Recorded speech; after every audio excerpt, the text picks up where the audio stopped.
एक बात मेरी सुनते जाइएगा और उसको याद रखिएगा कि इस देश को सुधारना है तो सिर्फ दो लोगों को सुधरना होगा। एक वो जो वोट देता है और एक वो जो वोट लेता है।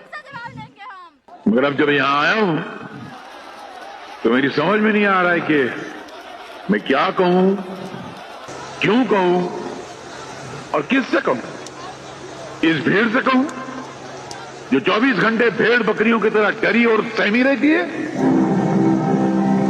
जो देश की रक्षा करना तो दूर की बात है, अपनी मां बहन और बेटियों की रक्षा नहीं कर सकते। हाथ फैलाकर ऐसे लोगों से वोट क्या मांगूं जो खुद पिछले 50 साल से भिखारियों की तरह हाथ फैलाए हुए बैठे। ऐसे बुज़दिल लोग जिनके जमीर मर चुके हैं, जो जुल्म सह सहकर जमीन दोस्त होते जा रहे हैं, ऐसों से मैं क्या वोट मांगूंगा।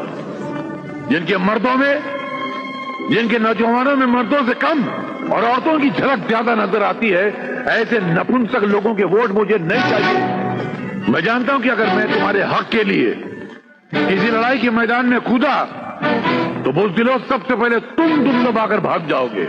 मुझे ऐसे नामर्दों के वोट नहीं चाहिए।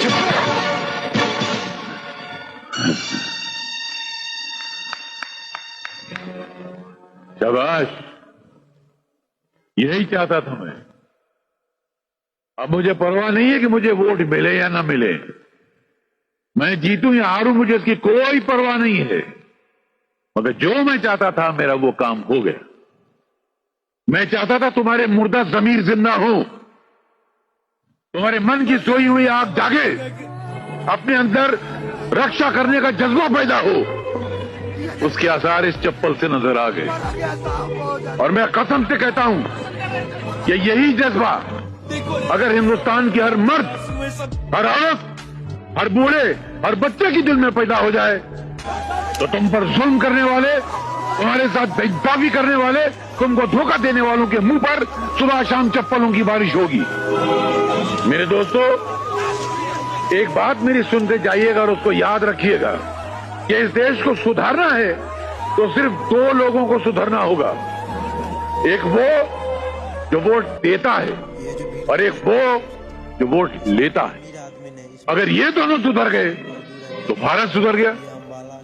शुक्रिया साहब, मुझे माफ कर दो। अरे अरे कोई बात नहीं बेटा, कोई बात नहीं। और इस जिंदगी में हाथ जोड़ना, सर झुकाना, ये बंद कर दो। लोगों ने बहुत फायदा उठा लिया इसका। नहीं।